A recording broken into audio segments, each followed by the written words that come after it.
Holy fucking shit. We did it. We are live and in person for episode motherfucking 9. And it took for fucking ever to do this.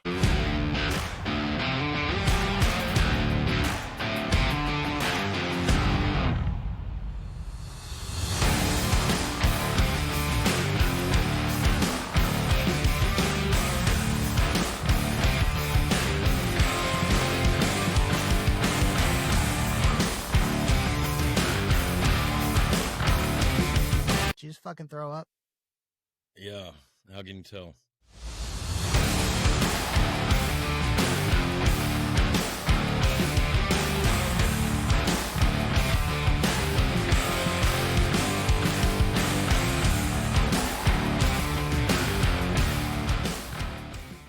It is one day past Thanksgiving. It is Friday. But how was your Thanksgiving?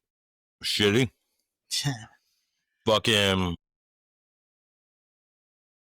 co-parenting bullshit. So I had the kids on Thanksgiving, right? She calls me and says one of her kids is going to be in town, or they actually live close too, which is crazy. But Her bio, not yours? yeah, one of hers. And his girlfriend is pregnant. And they're like, yeah, they're going to be in town. So, the kids might want to see them, which granted, they can take them out there anytime they fucking want to see them, but they don't. Neither here nor there, whatever. And I don't tell the kids no on anything. Like if they want to do something, I'm like, yeah, it's family. So it is what it is. So, me and her talking back and forth, and I'm like, look, yeah, I can accommodate this. If you want to come get them at 9, and we're probably going to do our Christmas, or not Christmas. What fucking holiday was it? Thanksgiving. Yeah, we'll probably do our Thanksgiving at 3, 4 o'clock. And she's like, okay, well, they should be leaving about that time anyways. I said, okay, perfect. So she's like, okay, I'll pick them up and then I'll bring them back, wherever y'all are at. All right, cool. And she's like, is it fine if they're a little bit late? If they're a little bit late, okay, that's what it is. Like, I understand. 3 o'clock comes around, nothing. 4 o'clock comes around, nothing.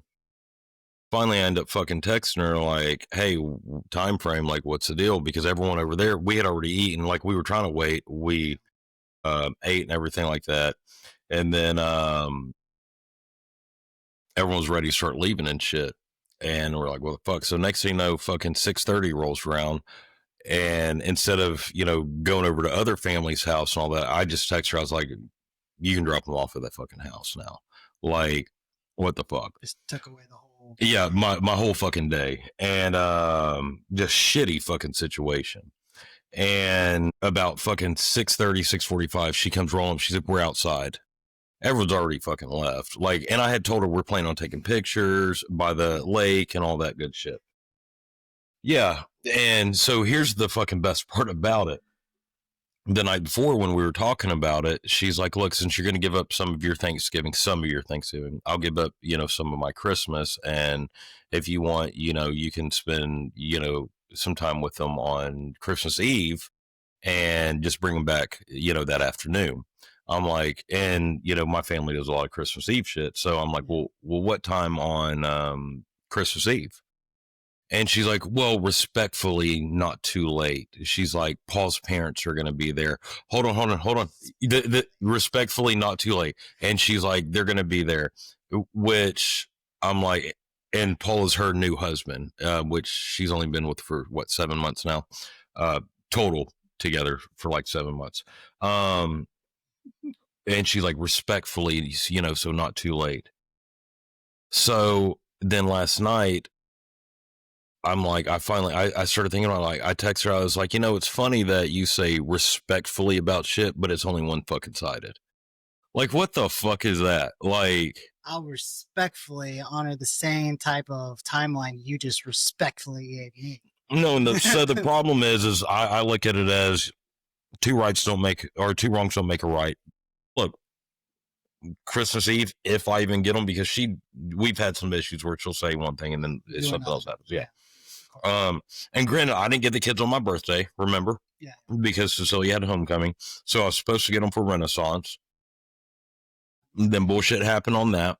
And DJ was pissed. Yeah, he was pissed. He talked to me about it earlier, but yeah, so nonstop, and it really makes me think. Like, you see all this fucking shit about parent alienation. Like, parent alienation is fucking straight up, and hard to prove. Too. It is. And one of the biggest things about it, I think one of the biggest things about parent alienation is parents doing that bullshit of, oh, well, you're going to be at your other parents. Oh, that sucks. We've got all this planned, or these people are going to be here, blah, blah, blah, blah, blah, blah, blah. Now, here's the most... To just emotionally... manipulate them. Now, here's the most fucked up thing about it. And I could tell she was told to say it. So I checked. I was like, when we were over there, I was like, I bet you they're going to say it was traffic for 4 hours. So I checked it. I checked every fucking road on every app that I got. And none of that shit. Yeah, no traffic at all. And granted, this is at fucking between 4 and almost 7 on Thanksgiving. The roads were fucking barren because stores aren't open yet. People are already doing their fucking shit. People already traveled.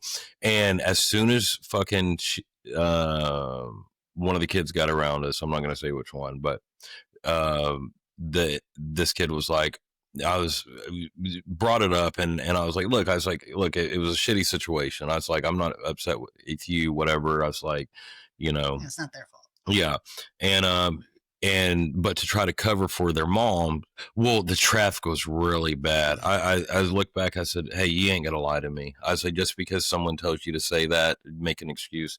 Say, I checked all. Well, she's like, there was traffic, and I said, no, there wasn't. I said, I checked it. I checked that how long it takes to get from, because you can plug it in, how long it's going to take with current traffic to get from there. And I checked it on 4 different websites. I'm like, yeah, like. But the thing is like they might have hit a red light that might have taken too long, than some red lights, and they're like, oh, look, the traffic. Mm-hmm. So they justify it in one aspect. Well, like, look, there was traffic at that one red light. Mm-hmm. So traffic, right? But, kids trying to stick up for their parents. So now we're going to do Friendsgiving today. Luckily, grocery stores and shit were open last night a little bit. And I ran up and grabbed us some fucking good shit to cook. And, I'm cooking right now. And we'll have a good Friendsgiving and fuck all that bullshit. Well, my Thanksgiving was great to a point. Talked about it a little bit earlier. Unfortunately, Destiny spent most of it in the ER. It sounds like a woman making it all about her. Yeah. It sucked because the day before, we went to this place called the Balloon. We went to the Balloon Museum. It's like they do like this pop-up, museum things in Houston all the time, right? District on Commerce. And my mom found it for like something for us to do, to come down here. It's actually pretty cool. We do things like this all the time when we come down here. My mom will find something like this to do. And Destiny unfortunately gets UTIs quite frequently. She has a condition that it sucks, But the thing that sucks with her is like when she goes and gets antibiotics for it, she gets them so often that might build resistance to certain antibiotics.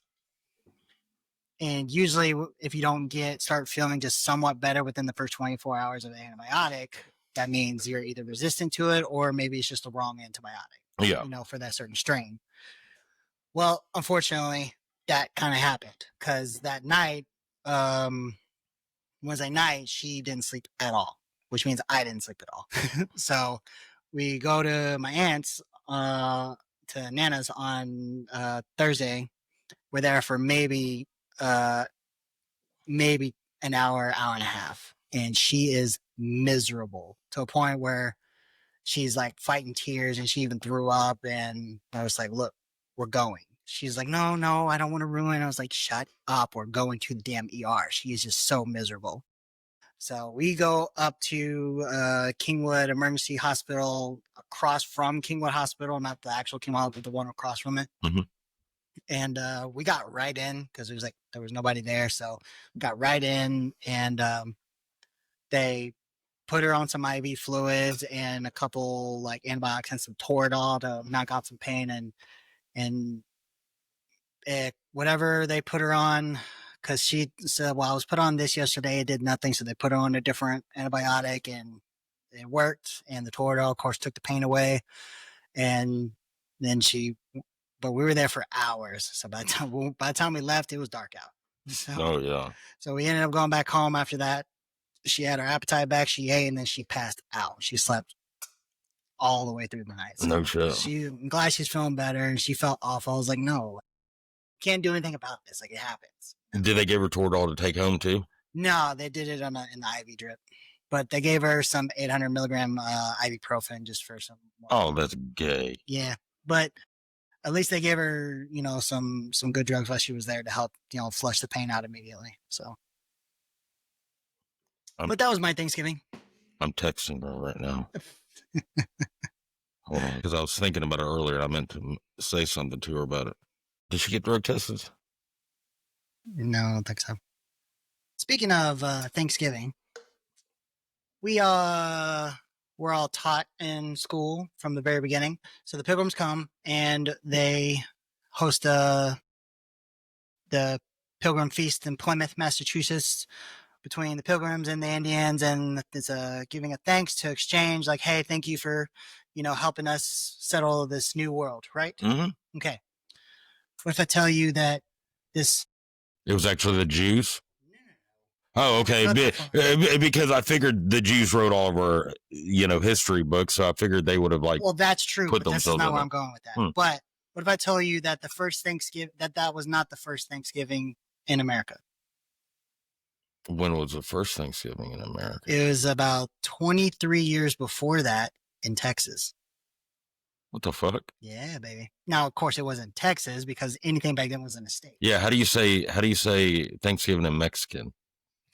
Because that's technically probably what it was. Well, yeah, obviously. But then again, up there wasn't Massachusetts either. Yeah. But what I'm saying is in the Americas as we know it.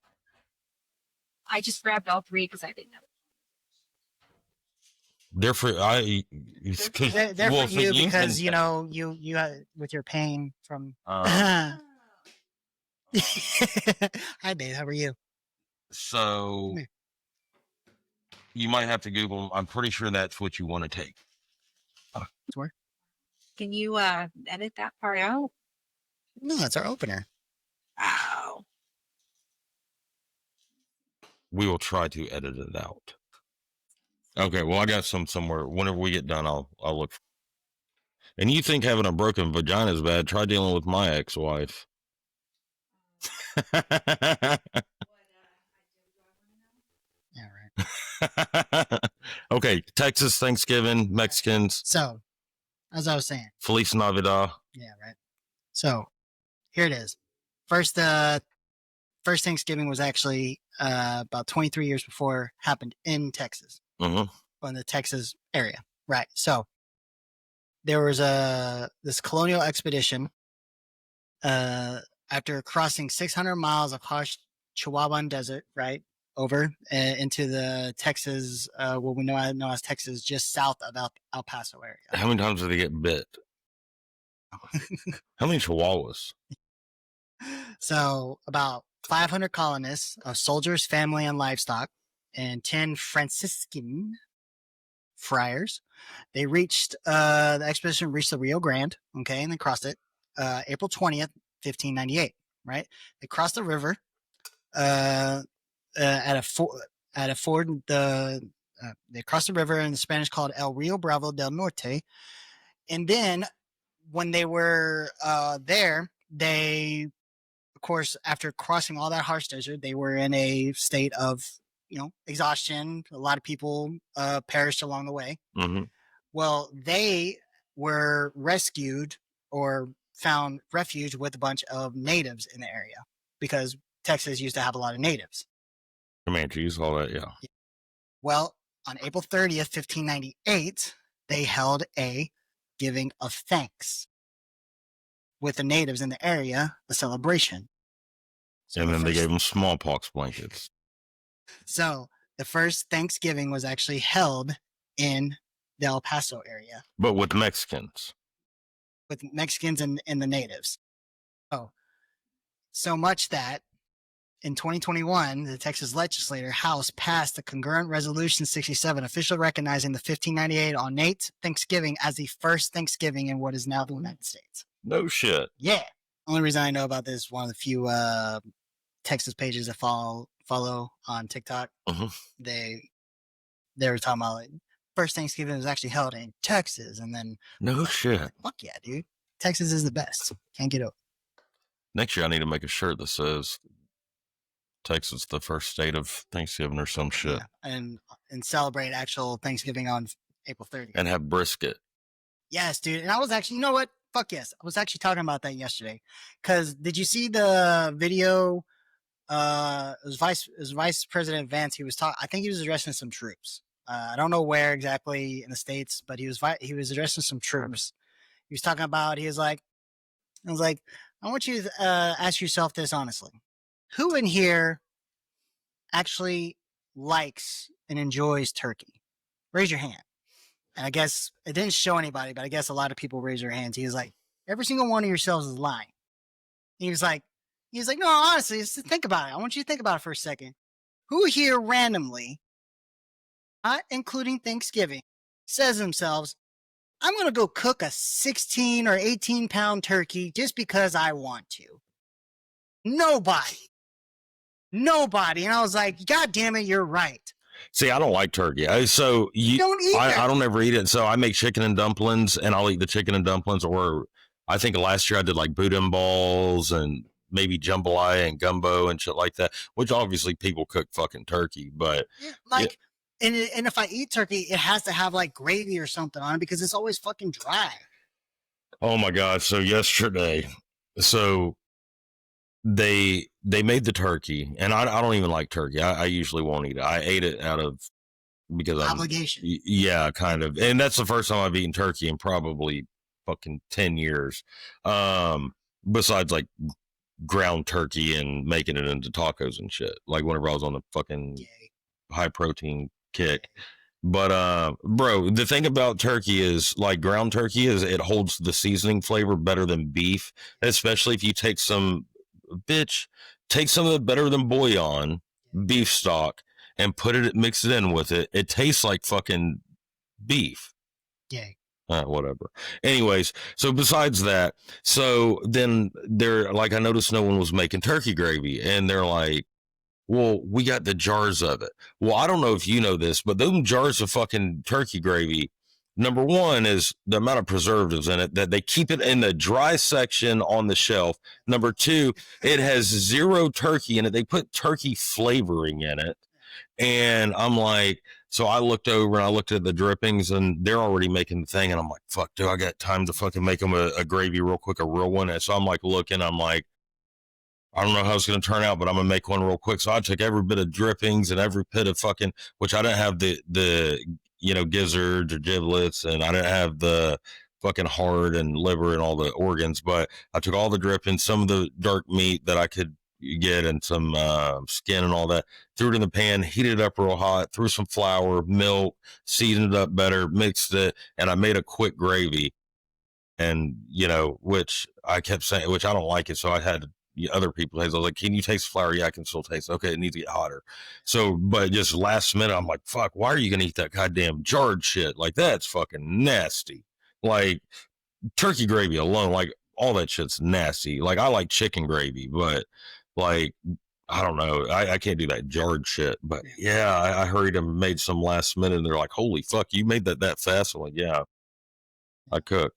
Well, did you see that bundt cake on the table in there? So the other night, fucking, we were sitting there and I got a wad up hair up my ass and I didn't have no fucking cake batter or anything like that here. And I'm like, what I could make? I want something sweet because occasionally I'll get them kicks. And I'm like, you know what? I'm going to make an orange dreamsicle cake. And I made it from scratch, just completely from scratch. And they're like, and I was like, what does it taste like? And they're like a orange soda. And then I gave some to the neighbor, and he's like, "Holy shit, that tastes like the orange popsicle." I was like, "Yeah, dreamsicle," and I was like, "That is what it's supposed to taste like." Like, but dude, I couldn't hardly eat anything yesterday because they put eggs in everything. Well, not just that, but then I'm allergic to wheat as well. Because yeah, because like, well, so the thing is, mine is eggs. Because like I can eat everything it's just I'll feel like shit. Yeah. You know, and as far as like eggs go, right? Like I can eat a cake. Mm-hmm. Again, I'll feel like crap, but if I eat like an actual like just an egg itself, like if you make an over easy egg, I'll eat it. I don't have the type of allergy that where you get an anaphylactic shock or anything like that. Like my stomach cramps.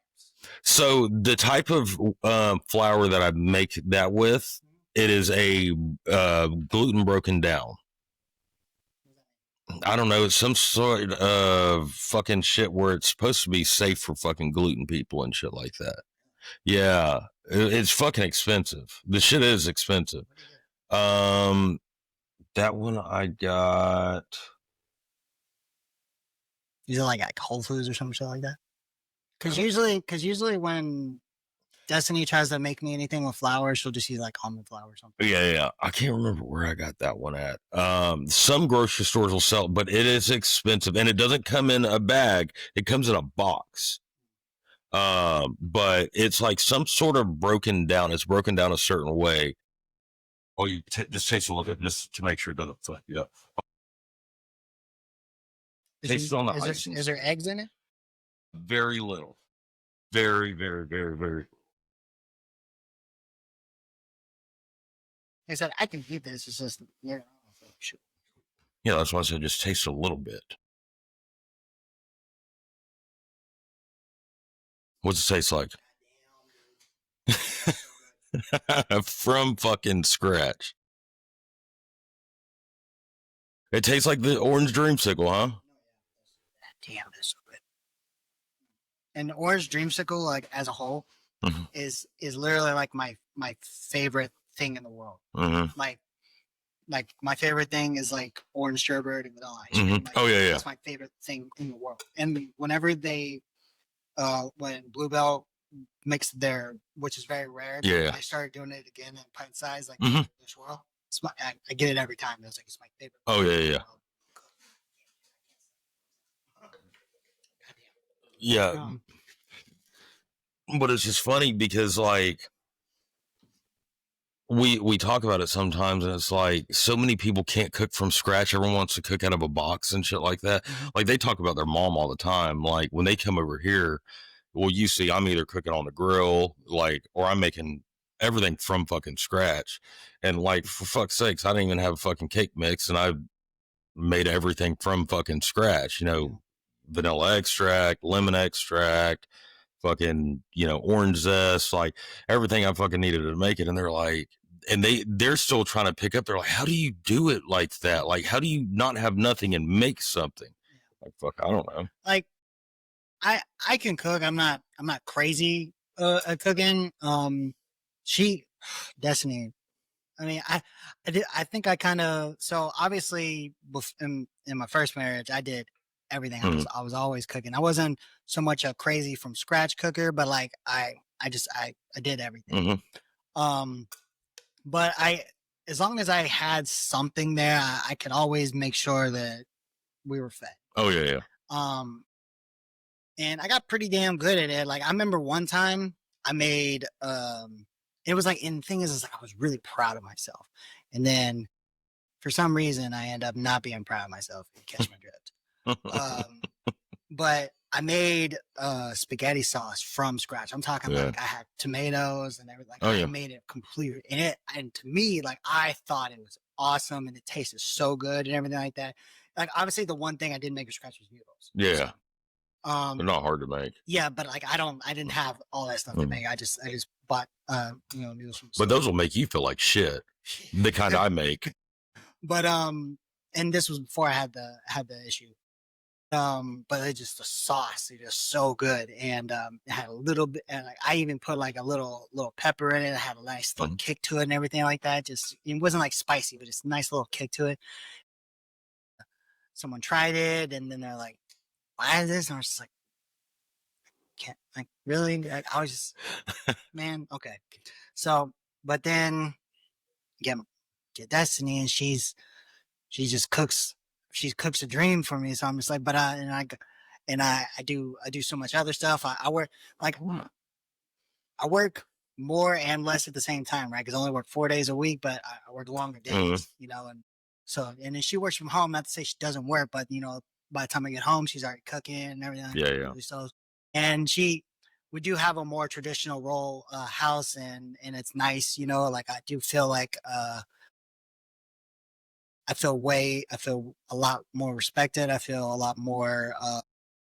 I feel a lot better about myself. Oh yeah. And it's been great ever since we've been together. And I try to play my role in as much as I can, making sure the house is maintained, making sure the cars are good and everything like that, making sure everybody's protected, and she you know, make sure the house is well kept when and whatever. And I help when she needs it, you know, because she's in school and full time, you know. So it's things get chaotic, especially when all the kids are there. Oh my god, when all four kids are there, I help it. I help when all four kids are there because there's a lot, and the house isn't that big. So, but no, she right there, that woman can cook like crazy, and she'll make chicken and dumplings from scratch and stuff like that. She'll make. Oh, did you see her eating mine earlier?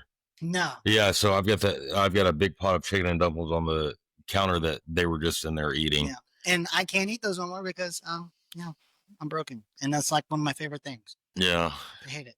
Yeah, well, and then she's telling Alex a little bit ago. She was like, "Yeah, he made about me making whenever I made Maddie the ramen from scratch, like." Oh yeah. And she's like, he makes it like a restaurant makes it, and he was like udon type noodles, like thicker. Oh, it depends. I don't like this. I like the ramen style noodles, but I'll do them al dente because otherwise, if you let them sit in that juice too much, they get mushy, and I don't like that. But yeah, and then you know, with all the chili paste and then the hoisin and you know everything like that. And actually, was it last night the kids made me make it for them? Or no, the night before. The night before the kids made me make it for them. I cooked. I grilled fajitas. And then later they were like, can you put some of the chicken fajita meat and beef fajita meat in the ramen? And I'm like, yeah, I can make you a beef ramen, you know, stock and, you know, nice thin slice. Yeah.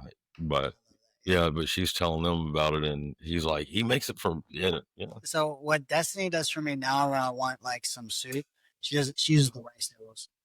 Yeah, see, I like the rice noodles. I do too. They're really good. Usually I'll get rice noodles if I can. Like whenever I get pho, I get the rice noodles rather than anything. Yeah, so that's my way around it now is the rice noodles. Yeah, but so French fucking Foreign Legion, bro. Fuck them. And here's what pisses me off even more about them. And I don't know if you know this. So my uniform, which no, I don't know where it is. I'd have to find it. You know, one of the units I was with, we were forced to wear a French Forget cord as well. So I had my infantry cord on my blues on one side, on my class A's, and then on the other side I had to wear a French cord. Why? Some joint operation shit, but yeah. No. There's only a handful of units that can wear the French cords.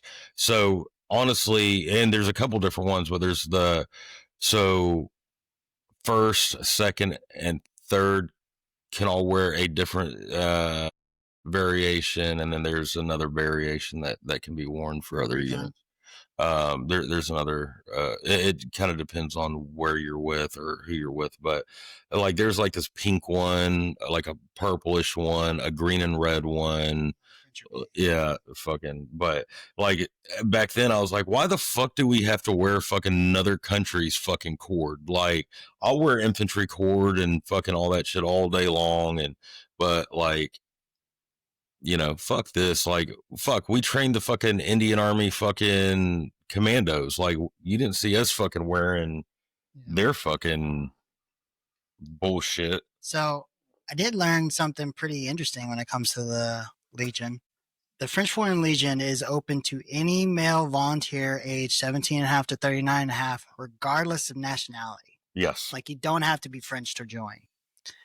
Marital status, education, or prior criminal history Minor offenses may be waived. Serious crimes are disqualified. Now, here's what particularly caught me off guard. Recruits enlist anonymously under a declared identity. Hmm. Look up, you got your shit up. Look up Spear Operation Group. Just common spelling? Yeah, Spear Operation Group. It was started by not Alexander, Abraham Golan, ex Foreign Legion. He's also got Mossad ties. But whenever he got out, he started a mercenary group, similar to Blackwater, but more dirty shit. It's a Hungarian Israeli security contractor based near Pittsburgh, Pennsylvania. Yeah. And they are dirty. Group that was hired by the United Arab Emirates to support its intervention in the Yemeni civil war. He sends their guys out for the highest price. It says it was dissolved in October 2018. That is inaccurate. That's what it says. That's inaccurate. But says Special Spear Operations Group was a short-lived private military company incorporated in Delaware, USA, August 2015, and dissolved in October 2018. That's just what it says. Yeah, it can say that all day long, but yeah, it's still. But yeah.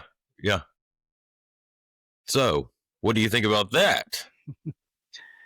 Abraham Golem, a former Israeli security operative with experience in Africa and Middle East, established Spear as a small, agile firm. Key executives included Isaac Gilmore, U.S. Navy SEAL, Mike Toller. I know Toller. I've heard that name before.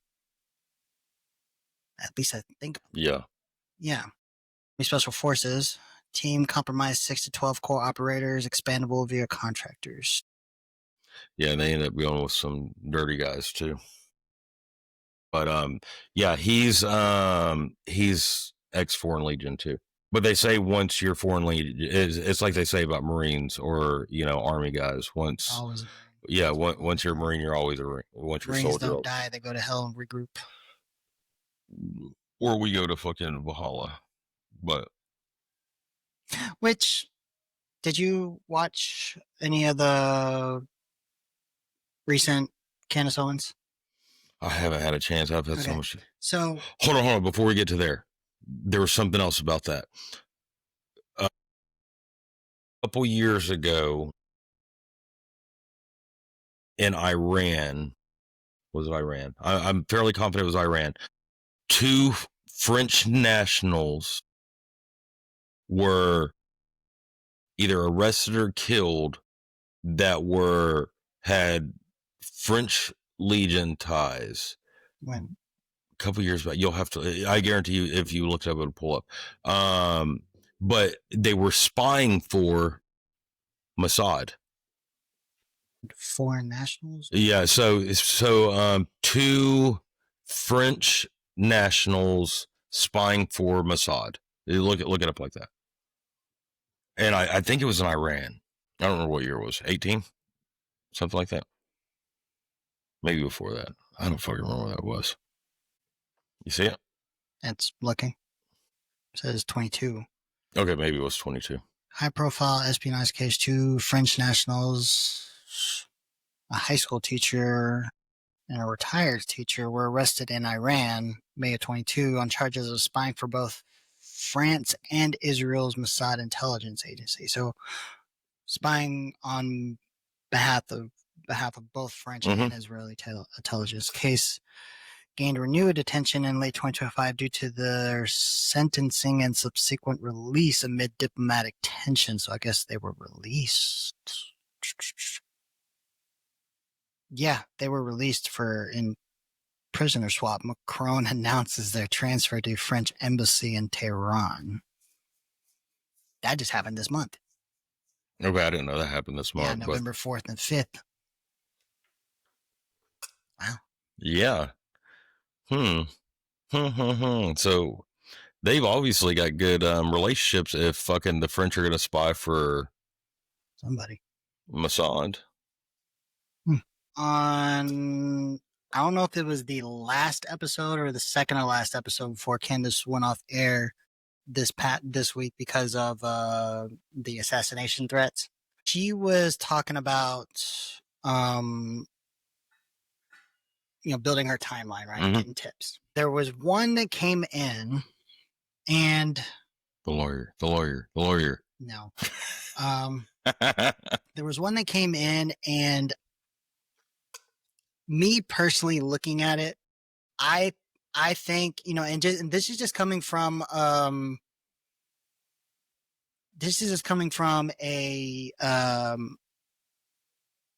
like from three shots, three standpoints.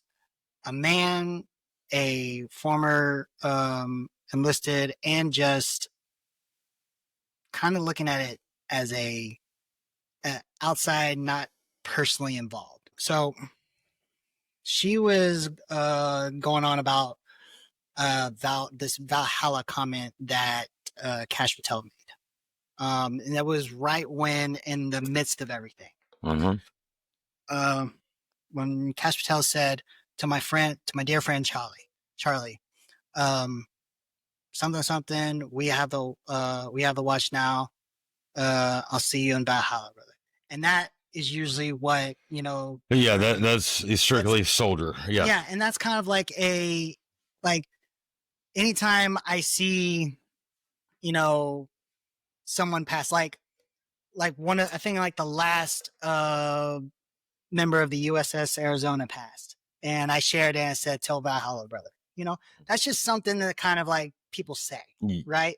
Well, like guys, military, or just like from a great point of respect. Yes, Charlie never served, but he was a soldier in the war of trying to fight for his right in this country, right? So I could take that as like, look, that's what it was. Like he was, granted, still fuck Cash Patel 100%, but that's where I took it as like there was nothing digging deeper into this, right?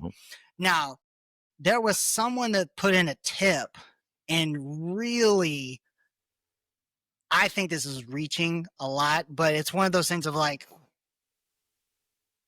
I don't know, because it just doesn't, to me, it doesn't make sense.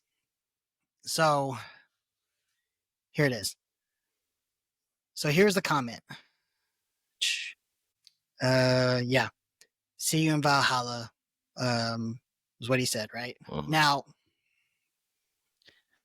there was a joint military operation. It was an exercise, and this is bringing in like a connection with these Egyptians and the French. And it was U.S. military Operation Valhalla. That's what it was called. Now, again, quite a coincidence, but again, to me, it's like, nah, I don't think so. Especially because they give tips. It's like a fuck you to everyone. Like they give tips whenever there's, yeah. And the tip came in from someone at the Air Force Base from Minot Air Force Base, and they have, and it's a global, and the way, and to me, this is just my opinion from a former Air Force member. The tip sounded like it came from a fucking low-ranking airman trying to sound cool.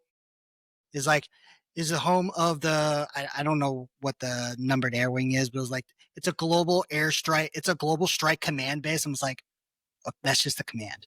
Like that, you're making it, you're trying to make it sound cool. The only good thing about Minot is that's where fucking we run all of our fucking, WDMDs from. You know what I mean? That's where all of our nukes are. Yeah, because it's one of the nuke bases. Which, have you ever been to North Dakota? No.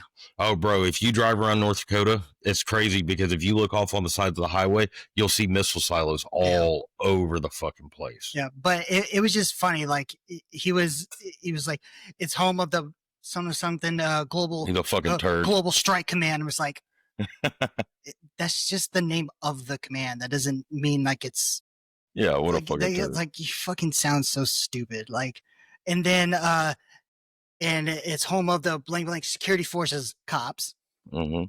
and like, and they hold joint operation exercises where they train marksmen. It's like, yeah, that's a normal thing. Like they train to make sure that people know how to shoot as security forces. This is not something out of the ordinary. Yeah. You know? And I just think like Operation Valhalla, I'm just like, okay, dude, like that is to me, that is purely coincidental. That's my opinion when it came to that whole thing. And yes, the timing of Charlie gets assassinated a couple weeks later, and then Cash Patel happens to say, "I'll see you in Valhalla." But that in itself, to me, is nothing, because that right there was just like, really, like, and again, like that to me was an airman trying to get his stuff featured. Because that right there meant nothing in my eyes. Did you check on him, see his rank and all that bullshit? Everything was blacked out. You know, it was because like she put up the email on the screen, but like his email, like it didn't have a name or anything like that, whatever. But because trust me, if it was there, I would have had somebody look it up immediately. But I was just like, there's no way. I was like, I am in no way, shape, or form, guys, saying that what the FBI is reporting is true. I'm saying that tip from whatever the most likely is a low-ranking airman, that was just bullshit. And what Candace is doing is 100% on board, and we are 100% backing her to find out the truth. And I 100% believe that the French and the French is behind this at this point, because she has proven a lot in this. But that particular tip, I think, is bullshit and just a waste of time. Candace Owens posted it. Well, once she shared it. I don't know if she shared it on her X. I didn't see, but that was when she was doing a podcast. And she says that somebody from Orem reached out to her about checking in Egyptians in Orem, same time frame. Bro, did you see that there was a fucking meeting between the governor of Utah and Egyptian military leaders and maybe French military leaders or something? I think so. I think I remember seeing something about that. I saw it. It wasn't like close in that time frame, but it was like 2 weeks before. I don't think it was 2 weeks. I think it was a couple of months, but like, was it? It wasn't so conspicuous close to that time frame, but it held to a point of like, why are you meeting with these people? That, whatever. September. He met with Egypt. What day? He met with them between September 22nd and the 26th. So about a month before. Ambassador. No, that was. Wait, when did? Oh yeah, that was Yeah. Or no. Yeah. No, that was right after. I keep thinking it was October. Yeah. Yes. With the ambassador Mozart, whatever, Zaharan or whatever. Mm-hmm. Yeah. And then he speaks in French and Arabic. Well, let me see what this says. Okay. So you can look behind you on the big screen. Why is Utah governor having closed-door secret meetings with the Egyptian and French governments? This happened just 13 days after Charlie Kirk assassinations. Nobody can stop the truth from being exposed. Yes, that's what I was telling you. Oh, I thought you said this happened before. No, after. Like 2 weeks after. Did I say before? I meant after. Oh, I meant after. 11. No, so I thought you were talking about when, because this is why you need to catch up on Candace's episodes, because in June and July, they also met with, the governor met with the leaders of. That's what I'm talking about. That one. Oh, no. Before. Yeah, that was before. That was in June or July. Yeah. Yeah. So Zaran, DC intel boss bridging Egypt, Israel, U.S. secrets, speaks French and Arabic. So that was at 11:30 a.m. 3:30 p.m. closed door meeting with French Consul General Florian Cardano, Special Forces Base, DGSC pipe or Intel pipeline on speed dial, same building, same day, buried deep in internal calendar for from governorutah.gov, erased from press X, everything, no photos, no statement. Egyptian plane shadowed hit. So this is a question. Egyptian plane shadowed the hit. French press allegedly greenlit a strike on Candace Owens. That's a question mark. This isn't diplomacy. This is the aftermath of a coordinated assassination on U.S. soil from a foreign government. And then location, the timeline. Lieutenant Governor's Office, Utah State Capitol, 1 p.m. budget hearing, Utah System of Higher Education, location GOPB, a large conference room, U.S. State Capitol, 1:30 budget hearing, wildlife resources, GOPD, large conference room, Utah State Capitol, 2 p.m. budget hearing, Utah Department of Veteran Affairs and Military Affairs. What's that say? Conference room, budget hearing, Board of Education. Okay, 3:30 p.m. meeting with Consul General of France, the Gold Room, U.S. State Capitol. No reason for it. Doesn't say anything about the reason. And then 5:30. So that was a 2-hour meeting. Then 5:30, speak with Kim C. Gardner, Institute 10-year commemorative. Okay, 11:30. What day is this on? I think this is the day after, or maybe the same day. No, this is the same day, early in the day. 10:30 budget. 11 budget hearing. Location Rampton Boardroom, Utah State. 11:30 a.m. meeting with Ambassador of Egypt. Bro, that's fucking weird. Same day, meeting with both of them. And no intel on what the meeting was about. It just says meeting. Because look, the rest of these show, it's budget hearing, all that shit. Yeah, it just says meeting with.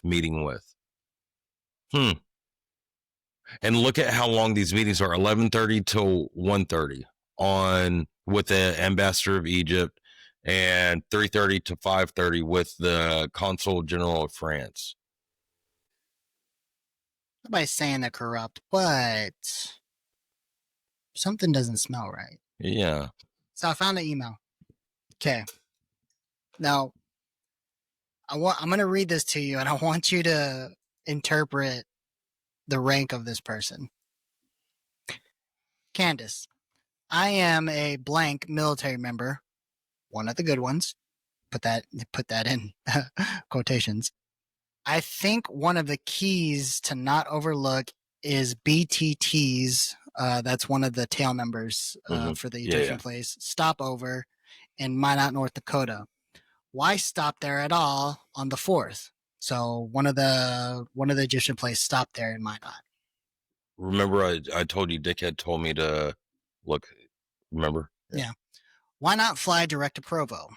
Not only does Minot have an FBI office, but it also has an Air Force base. Among other tenants, that Air Force base is home to the 891st Missile Security Forces Squadron, a combined military and civilian security force that has just come off of Operation Valhalla, a training exercise in Minnesota from 24th to 29th August, where the security forces practice long-range shooting practice, among other things. Now, it is not uncommon on most Air Force installations to have civilians working with active duty to supplement, manning. That is a very common thing. I don't know about Army, but it's a very common thing for Air Force. Hold on, say that again. Have civilians, like a civil service, security forces, cops working. Yeah. No, we don't. So it's a very common thing for Air Force, like just having civil service workers, like you do on every military installation. Yeah. They'll have that for security forces as well for Air Force. Yeah, Army don't. So At least I can't think of any installation I've ever been on that does. yeah. Well, like I said, for security forces for the Air Force, we have both active duty military members that are cops and security forces, civil service members. But is that only on certain installations, or That's me. or is that on all? Because There's okay. it's not on every single one. Okay, because I didn't think that Eldendorf or whatever had it. It's not all of them. It's only on certain ones, but it's not uncommon to have civilians that are civil service working as security force members on Air Force bases. So that to me, saying combined military and civilian security forces, that's not uncommon. That's a very common thing. Now, Operation Valhalla training exercise, where they practice long range shooting, among other things. Now, again, sending cops to go practice long range shooting and whatever other things is not uncommon. You want cops and whoever else that uses firearms for their jobs, you want them to be proficient in using their firearms. That is a very common thing. And it says, remember on September 12th when Kash Patel ended his press conference with, lastly, to my friend Charlie Kirk, rest now, my brother. We have the watch. I'll see you in Valhalla. Very interesting thing to say that. I don't believe in coincidences. Minot is also home to Global Strike Command. That means nothing. That's just the command of the base, which has worked with Israel on joint exercises such as Juniper Oak. Again, the military works with Israel on a ton of stuff. That's just the way it is, unfortunately. France has partnered with the 5th Bomber Wing at Minot. Again, it sucks, but we partner with allies and do shit all the time. So although I haven't found anything to say Israel or France was on that base or on that plane that day, they have worked with Global Strike Command in the past. Of course they have. Again, that's just not something that is weird to say. My theory is that at least part of the team you are looking for may have boarded the plane in Minot, stopping in North Dakota for at least 1 hour. Just doesn't make sense. Are they going to say it was a fuel stop? It'd be nice to check whether that plane has enough fuel to fly from Paris to Provo direct. I have attached some screenshots of Google search blah blah blah blah blah. Yeah. Well, remember, someone had said to us about plane stop for an hour, not long enough to refuel, check into it. Remember, he said that last week. Yeah. This guy may not know what he's talking about, or he's talking about something that he heard on post, or y'all call it base. I'm sorry, on base. Okay, just so y'all non-military know, there's a difference between what different services call their installations. Army, it's a post. Air Force, it's a base. FYI. But anyway, so yeah, remember, he just made that remark to us. And I wonder if this fucking dickhead, maybe he was running something like, CQ or something, and there was some sort of log that came across that he was, sitting there for 24 hours doing a CQ. He saw this log and he didn't know anything about it. But it's funny that fucking dickhead said something to me about it. Yeah. Now, that's not to say that something did happen on Minot. Yeah. I'm not going to discount something may have happened on Minot. I'm saying the thing he's trying to draw from Operation Valhalla is stupid. Yeah. I think that's completely just grasping at straws here. The only thing that he said that might hold something is, my theory is, at least part of the team you're looking for may have boarded the plane in Minot, stopping in North Dakota for 1 hour. It just doesn't make sense. That's the only part of this that holds any value in this email. But everything before that is just stupid, because just drawing a conclusion that, oh, well, look, Operation Valhalla just happened and Kash Patel said, I'll see you in Valhalla. That is stupid. That is just, that you're just like, oh, I think I found something. No, You didn't. You just hope you found something so you can sound cool. That's my take on that. What about you? Yeah, I don't know. I think he, if he saw something that he thought was weird, he might have saw something weird on an intake on, people landing or something that he, after the fact, he saw something and was like, that's fucking weird. But yeah, I think how he refers to things, especially because what I'm looking right here, like, yeah, the only,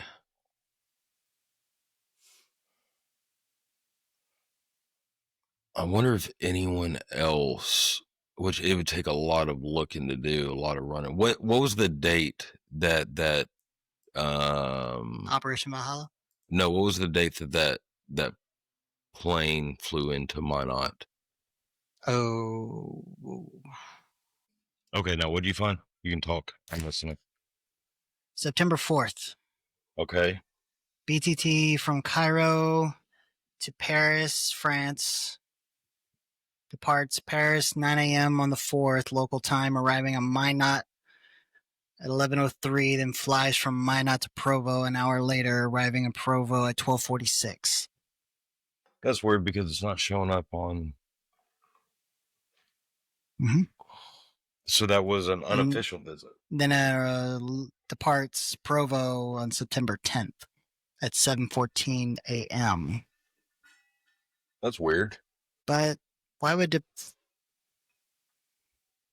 But that's hours before Charlie was assassinated. Unless what they're saying is someone picked up, flew back, and dropped them off. Unless it is something like the sniper drones and they loaded up them sniper drones or armed a sniper gun, flew over. Or it was all the stuff that she's finding as far as the rental cars, them, and they were going to that house for Tyler. A lot of stuff to. Yeah, and it's weird because if you look up on the big screen, like it's not saying. So what they're saying is they found it, but here it's showing, the only reported flight is from Provo to Delaware, then returned to Egypt. Yeah. But nothing's stopping. Yeah. Why not? Yeah. Like nothing's showing anything about that, which is weird because you got so much reporting otherwise. And I mean, anything international from foreign dignitaries, no matter what, has to be tracked by the government. Yeah. And here's the crazy. So I couldn't find, there's no official. So there's official visits in September of high ranking government and military officers to Minot Air Force Base. But it's September 13. You've got Ed Case. Yeah. He visited 3 days after Charlie. Yeah. And he toured. He met with the 5th Bomber Wing, blah, blah, blah, blah, blah. Then you had North Dakota Governor Kelly Armstrong. She announced a new detachment, blah, blah, blah, blah, blah, 40 personnel. Okay. Blah. Okay. Nuclear Triad Symposium. That was in the 26th. That's General Thomas Basir, Troy Miek, or whatever. I can't even say his fucking name. And Lieutenant General Andrew.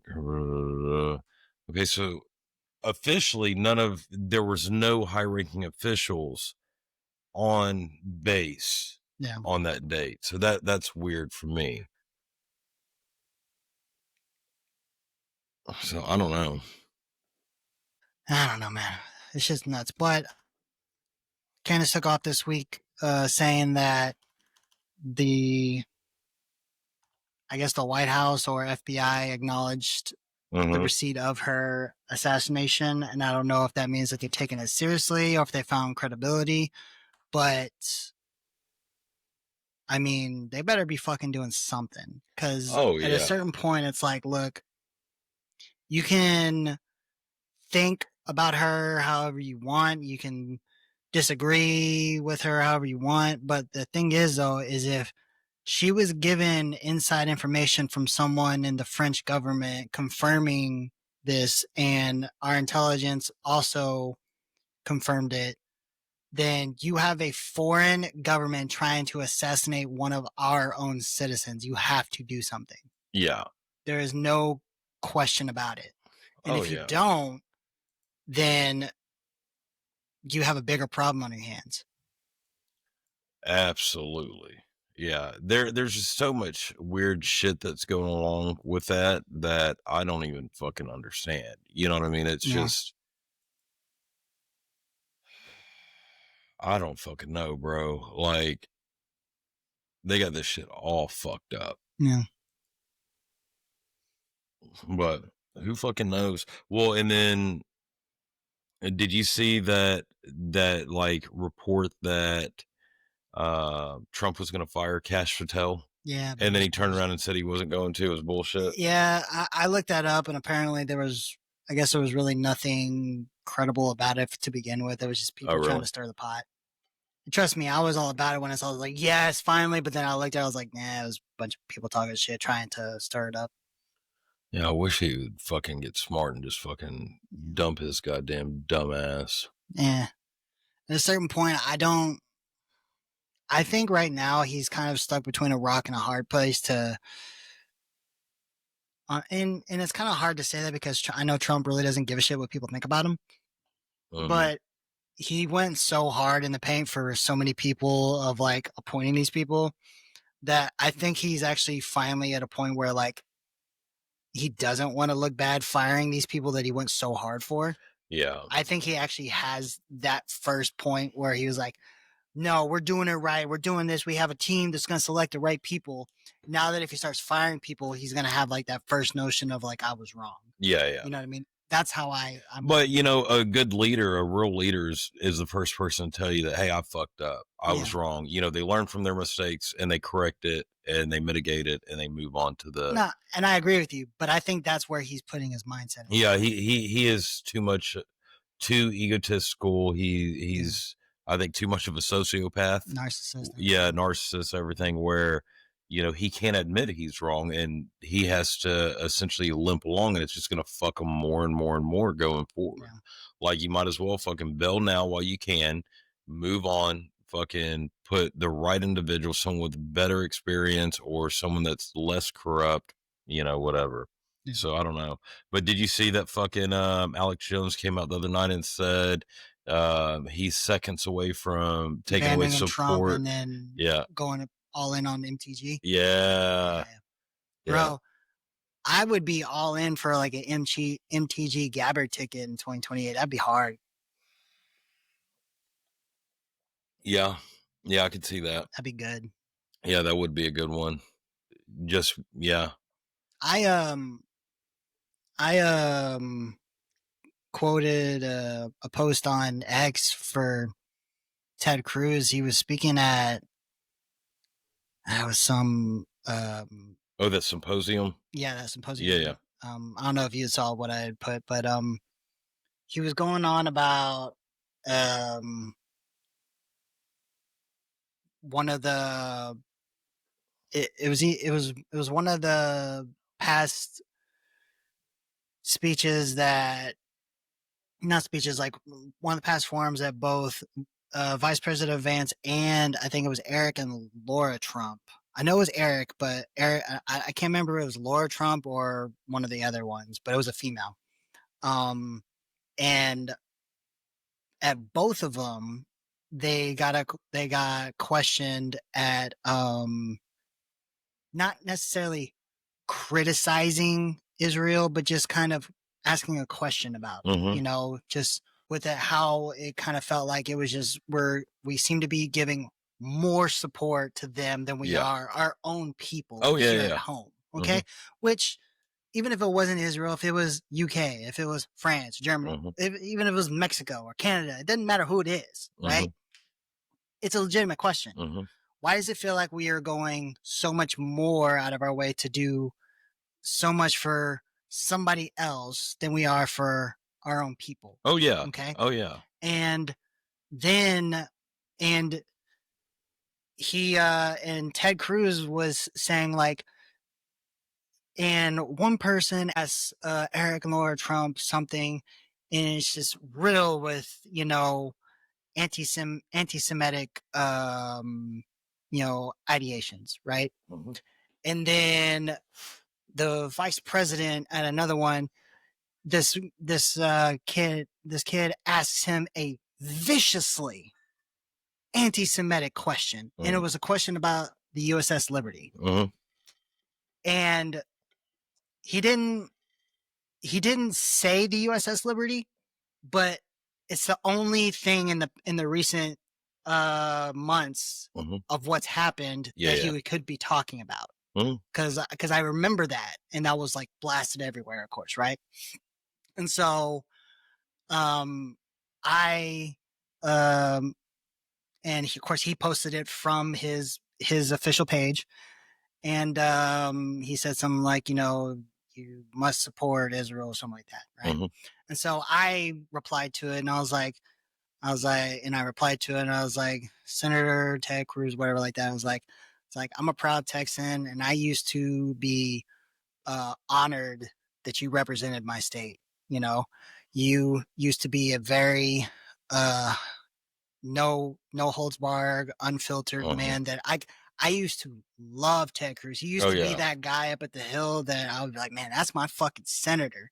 He would cuss. He grew a beard, you know, like he was that guy. I was like, that's my fucking senator. That's a good Texan right there. Like I used to fucking love Ted Cruz, man.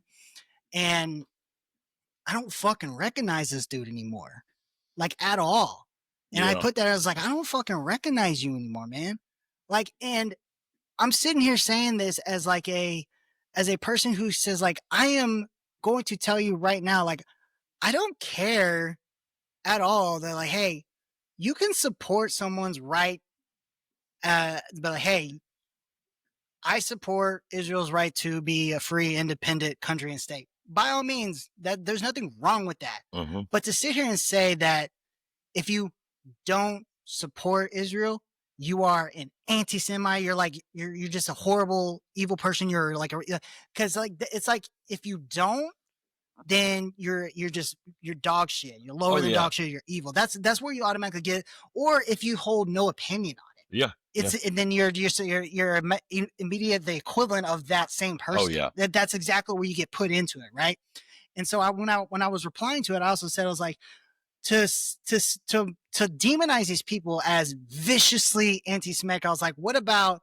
And I can't remember the guy's name, but I tagged him in it. The guy that Candace Owens interviewed from the USS Liberty, the survivor. Oh yeah. And I tagged him in and was like, what about so and so's experience, the survivor from the USS Liberty? Is he inherently viciously anti-Semitic solely from your logic?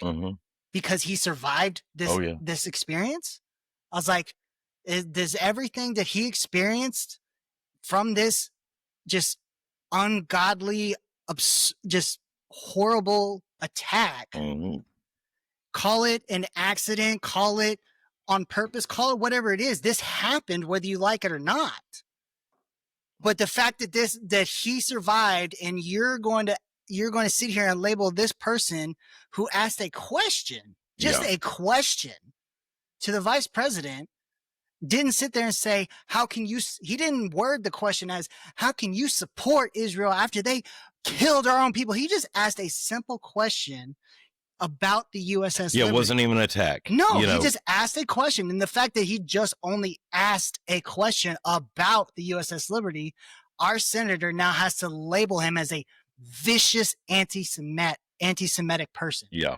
Now he, by his logic, the survivor of the USS Liberty is inherently vicious anti-Semitic. And now I have lost all respect for our senator of the great state, and he needs to be replaced in the next primary. Oh yeah. No, I'm right there with you. Look, I'm tired of seeing all these people on X and Instagram and fucking their podcasts and all that bullshit that are people that have been voices for either moderates or Republicans and all that. Like, because I can go both ways. I can go far left, far right, whatever, be straight in the middle. He's bisexual. But there's there's too many motherfuckers out there that I'm tired of fucking seeing. I've been talking a lot of shit to them on it, saying, well, you're just like they're doing to, Green. If you don't side with them, you're a fucking traitor. Oh, did you see how she said how many fucking pro-Israel legislations came to the House, and versus how many pro-American came to the House? Let me look. Keep going. But like like I've jumped on a lot of, like, with Mark Levin, with Ted Cruz, with fucking all these other dumbasses, different fucking pastors and reverends and shit like that are all saying this bullshit. If you don't stand with fucking Israel, you're un-American, or you're a traitor, or you're this or that, the other. And like I put on there is fucking, okay, I'm a traitor. I'm a fucking veteran. Did you serve? No. Go fuck yourself. Like, how the fuck am I a traitor because I have opposing views from you?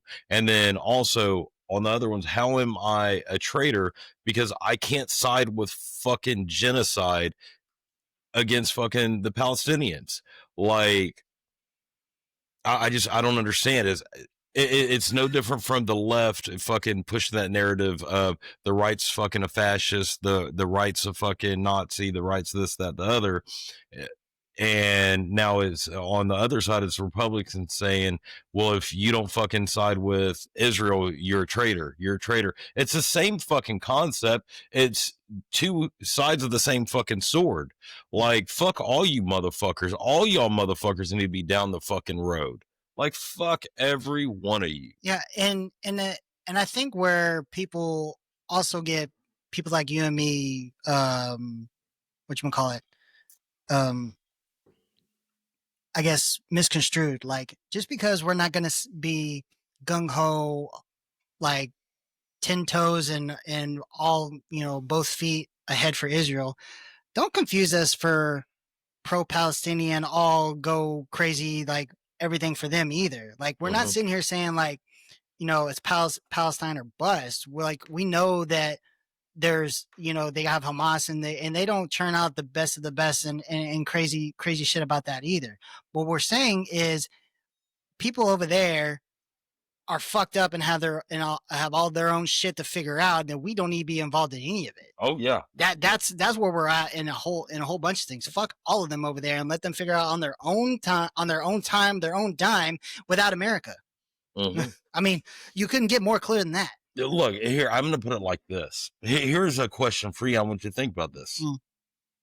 What Israel's doing to Palestine, right? They're going in, they're bombing them, they're fucking them up, all that bullshit. We're standing with the aggressor, right? Okay. How is that different from what Russia's doing to Ukraine? Why are we standing with fucking the Ukrainians whenever Russia's more of a Christian nation than Ukraine? Yeah. So I'll give you that here. Now, this is the way it was sold. Let me put it in those terms. Propaganda. So, Russia invaded Ukraine. Now you can say Russia was kind of baited because we kept on violating the whole don't expand more and more, and it kind of kept going, right? With Israel being the aggressor outwards towards the West Bank and Gaza and everything like that, right? They put that on how well Hamas started it because they came in October 7th, right? This has been going on since way before then. I know everything has been going on before that, but the catalyst to start them going that way was October. You see what I'm saying? I know. I know. That's what I'm telling you is that's it was October 7th.